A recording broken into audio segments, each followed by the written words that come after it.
Everyone, আসসালামু আলাইকুম। Welcome back to my blog.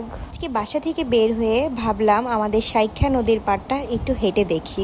আমাদের বাড়ি কিন্তু নদীর একদম কাছাকাছি, তাই আমার আসতে কিন্তু খুব একটা সময় লাগেনি। খালের পাড়ে আসলেই আপনারা এরকম একটা ছোট্ট দোকান দেখতে পাবেন। সাইখ্যা নদীর পাড়ের এই দোকানটি কিন্তু বহু পুরনো একটি দোকান।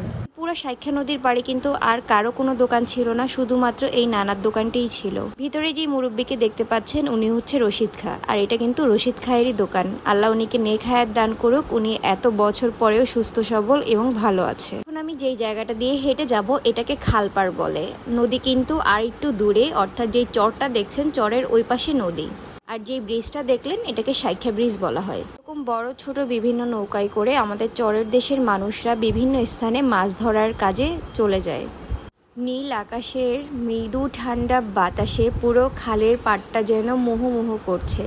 আপনারা এই সৌন্দর্য কিন্তু শরীয়তপুরের সব জায়গায় উপভোগ করতে পারবেন। এমন না যে সেটা নদীর পাড় আর খাল পাড়ে আসলেই দেখবেন, সব জায়গায় এই সৌন্দর্য ছড়িয়ে ছিটিয়ে আছে। খালে যখন ভাটা থাকে তখন এরকমই বাচ্চা বুড়ো সবাই মাছ ধরার কাজে কিন্তু লেগে যায়।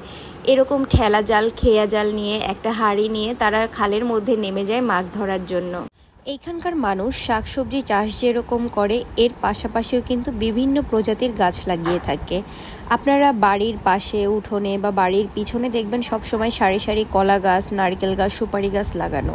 বর্ষার মৌসুমে আমাদের এই খালের পানি, নদীর পানি বেড়ে এই যে রাস্তাটা দেখতে পাচ্ছেন এই রাস্তার সমান কিন্তু উঠে যায়। অনেক সময় দেখা যায় মানুষের, অর্থাৎ যারা নদীর পাড়ের, তাদের কিন্তু ঘর বাড়ি সব কিছুই তলিয়ে যায় পানির নিচে। অক্টোবর মাসটা শেষ হওয়ার সাথে সাথেই কিন্তু এখানকার পানি টান দিতে থাকে। সেই সময় কৃষকরা কিন্তু তাদের জমি আবাদ কাজে লেগে যায়। এখন জোয়ার আসলেও কিন্তু পানি খুব একটা উপরে ওঠে না, পানি মাঝ বরাবরই থাকে। আর এই অক্টোবর মাসেই কিন্তু সব জেলেরা মাছ ধরতে চলে যায়। মাছ ধরতে কেন যায়? কারণ এই অক্টোবর মাসটাতে অভিযান শুরু হয়, ইলিশ মাছের অভিযান। মহান আল্লাহ তাআলার সৃষ্টি কতটা সুন্দর আর কতটা নিখুঁত সেটা কিন্তু চারপাশে তাকালেই বোঝা যায়। এই প্রত্যেকটা জিনিসই কিন্তু আল্লাহর দেওয়া অনেক বড় নিয়ামত আমাদের জন্য। আচ্ছা, এই জিনিসগুলোকে আপনারা কেউ চিনেন? যদি চিনে থাকেন তাহলে অবশ্যই নিচে কমেন্ট করে জানাবেন এগুলোকে কি জিনিস বলা হয়। হাঁটতে হাঁটতে কিন্তু আমরা নদীর পাড়ে পৌঁছে গিয়েছি। এই যে নদীটা দেখতে পাচ্ছেন এটাই হচ্ছে আমাদের সাইখ্যা বড় নদী। এই নদীর উপরে কিন্তু সাইখ্যা ব্রিজ করা হয়েছে। আচ্ছা, নদীর পাড়ে আপনারা কখনো এরকম ডিম পড়ে থাকতে দেখেছেন? আমরা কিন্তু ছোটবেলা অনেক দেখেছি এরকম হাঁসের ডিম পড়ে থাকতে।